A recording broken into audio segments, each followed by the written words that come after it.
Baik, bismillahirrahmanirrahim. Assalamualaikum warahmatullahi wabarakatuh. Kita kembali lagi di perkuliahan kita dan karena libur ya di pekan ini, tetapi kampus mengharapkan kita tetap kuliah secara online.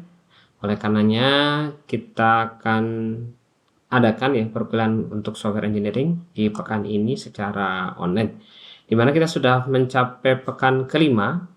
Kita akan membahas tentang classical waterfall dan iterative waterfall. Ya, kalau sebelumnya kita sudah belajar tentang software development lifecycle, sekarang kita akan spesifik untuk metode pengembangannya. Baik, apa itu waterfall ya? Sebetulnya kalau kita bicara tentang waterfall, ini adalah pengembangan perangkat lunak yang awal ya, pada awal. Jadi bentuknya memang seperti air terjun ya, dari atas menuju ke bawah. Nah, ada dua jenis waterfall, yaitu classical waterfall dan yang satunya lagi adalah iterative waterfall. Oke, kita mulai dengan penjelasan classical waterfall. Apa itu classical waterfall? Ini adalah metode yang kita sebut sebagai linear sequential model ya. Jadi bentuknya berurutan, sequential. Nah, ini disebut juga sebagai classical life scale ya. Atau mungkin disebut juga sebagai metode waterfall saja. Waterfall saja. Jadi ini digunakan ketika kita memiliki kebutuhan untuk ketika sebuah masalah itu sudah dipahami dengan baik gitu ya. Dan pekerjaannya juga bisa mengalir ya secara linear dari proses komunikasi hingga deployment ya.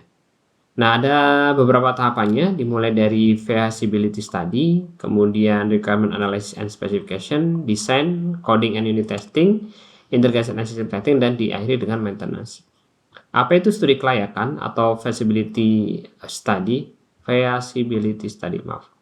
Jadi, tujuan utama dari tahapan ini adalah menentukan apakah kemudian aplikasi yang akan buat itu layak atau tidak secara baik finansial maupun teknis dalam pengembangannya. Kemudian setelah dianggap layak, tahapan berikutnya adalah requirement analysis. Jadi apa itu requirement analysis? Jadi ini tadi sudah ya, feasibility sudah. Sekarang requirement analysis. Apa itu requirement analysis? Jadi di requirement analysis ini tujuannya adalah melakukan proses analisis dan juga spesifikasi kebutuhan. Untuk kemudian apa? Memahami apa saja kebutuhan atau juga permintaan yang tepat dari user dan juga didokumentasikan kemudian ya prosesnya. Lalu berikutnya adalah desain ya. Tujuan di tahapan desain ini adalah untuk mengubah persyaratan yang ditentukan oleh dokumen yang ada di SRS menjadi struktur yang sesuai untuk diimplementasikan dalam beberapa bahasa pemrograman ya. Selanjutnya ya, ini tadi feasibility study sudah, requirement analysis and specification sudah, desain sudah, dilanjut dengan coding atau testing ya. Jadi tujuannya adalah ya melakukan pengembangan perangkat lunak ya. Jadi bagaimana yang tadi sudah dibuat di desain ya, kemudian dilakukan proses coding ya dalam bahasa pemrograman. Selanjutnya adalah proses integration and system testing. Jadi ini tujuannya agar kemudian bahasa pemrograman yang tadi ya sudah dikodekan itu dilakukan proses pengujian integrasinya satu sama yang lainnya. Lalu setelah selesai kemudian akan diimplementasikan dan dilakukan proses perawatan atau maintenance. Jadi kalau misalkan ada kerusakan pada perangkat lunak atau ada perubahan atau ada peningkatan perangkat lunak, maka kemudian dilakukan proses maintenance. Oke. Apa sih keuntungannya classical waterfall ya? Walaupun memang kita sampaikan bahwa ini adalah metode yang sudah cukup klasik ya, tapi memang masih ada keuntungannya. Yang pertama, sederhana ya dan mudah dimengerti ya. Kemudian terstruktur gitu ya. Jadi kalau misalnya lebih terstruktur itu kualitas software bisa lebih baik, lebih terjaga gitu ya. Dan juga si user juga lebih mudah ya karena dapat merencanakan dan menyiapkan kebutuhan data diperlukan sejak awal gitu. Kemudian juga penjadwalannya jadi lebih menentu ya, karena setiap proses tadi sudah ditentukan secara pasti jadwalnya. Lalu bersifat dokumen lengkap, jadi setiap proses itu ada dokumennya, tinggal dibuat dan dokumennya menjadi lengkap. Dan untuk skala proyek kecil itu bisa dijalankan dengan baik gitu ya, dan juga persyaratannya yang sudah dimengerti gitu. Nah, kelemahannya yang pertama adalah kaku ya. Jadi kalau misalkan ada kebutuhan untuk menambahkan proses atau prosedur, jadi harus dimulai dari awal lagi, jadi akan memakan waktu. Lalu tidak ada feedback ya untuk yang classical waterfall ini. Jadi dianggapnya kalau sudah selesai di satu tahapan ya selanjutnya harus dilanjutkan. Kemudian sulit untuk mengakomodasi permintaan perubahan ya, karena sifatnya tadi ya tidak ada feedback, sifatnya kaku. Jadi tidak mudah untuk melakukan permintaan perubahan. Lalu tidak ada fase yang tumpang tindih. Jadi ini namanya berurutan, jadi tidak bisa dilakukan secara parsial gitu. Berbeda mungkin nanti dengan proses pengembangan yang lain, di mana saat melakukan proses desain bisa lakukan dengan proses testing sehingga bisa tumpang tindih dan pekerjaan bisa cepat selesai, kurang lebih seperti itu. Oke, itu dari classical waterfall. Kemudian perbaikan selanjutnya adalah dari sisi iteratif waterfall. Jadi ini adalah perubahan dari model klasikal ya. Jadi ya sebenarnya hampir sama, cuman perbedaannya itu ada namanya feedback ya. Dari proses maintenance, setelah proses maintenance itu ada feedback ke tahapan-tahapan selanjutnya ya.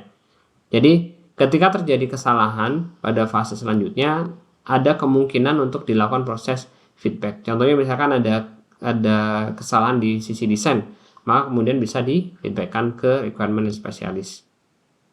Requirement analysis and specification.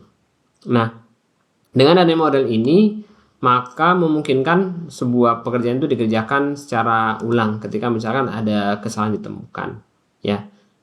Walaupun memang tidak ada kemudian jalur feedback ke tahap feasibility study. Kenapa? Ya karena kalau misalnya proyeknya sudah diambil ya, sudah ditentukan budgetnya, teknisnya dan sebagainya, maka proyek tidak diperbolehkan untuk dikembalikan.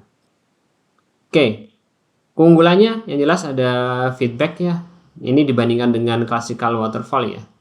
Jadi kalau classical waterfall tidak ada feedback, jadi kalau di sana tidak ada mekanisme ya untuk koreksi kesalahan. Nah, namun untuk yang iteratif ini ada feedback ya, jadi memungkinkan untuk terjadi koreksi kesalahan. Lalu sederhana ya, model ini mudah dipahami, digunakan ya. Jadi sampai saat ini juga masih banyak juga digunakan ya. Oke, kekurangannya sulit untuk memasukkan permintaan perubahan ya. Ini tipikal dari waterfall ya sebetulnya ya, sehingga masih mirip ya dengan yang classical waterfall itu. Nah, ini dibandingkan dengan metode yang lain, maka metode yang iteratif waterfall ini masih sulit untuk memasukkan permintaan perubahan. Lalu pengiriman incremental tidak didukung ya. Jadi di iteratif waterfall, software yang sudah dikembangkan diuji sebelum dikirimkan ke pelanggan itu tidak ada ruang untuk pengiriman perantara ya. Jadi pelanggan harus menunggu waktu yang lama ya untuk mendapatkan aplikasi ini. Kemudian tumpang tindih di fase juga tidak didukung, jadi bentuknya harus berurutan ya, tetap berurutan satu fase ke fase yang lain gitu. Tidak bisa dilakukan secara parsial. Dan juga interaksi dengan pelanggan itu terbatas, pelanggan atau user ya terbatas. Oke. Baik, itu yang dapat saya sampaikan pada kesempatan kali ini. Di pekan depan kita akan membahas metode yang lain ya, yaitu V-model, prototyping, dan incremental development. Sebelum nantinya kita di pekan ke-7 ya akan diadakan evaluation test, sebelum kemudian kita akan melakukan UTS. Baik, terima kasih atas perhatiannya. Mohon maaf apabila ada kekeliruan. Saya akhiri, billahi taufiq wal hidayah. Assalamualaikum warahmatullahi wabarakatuh.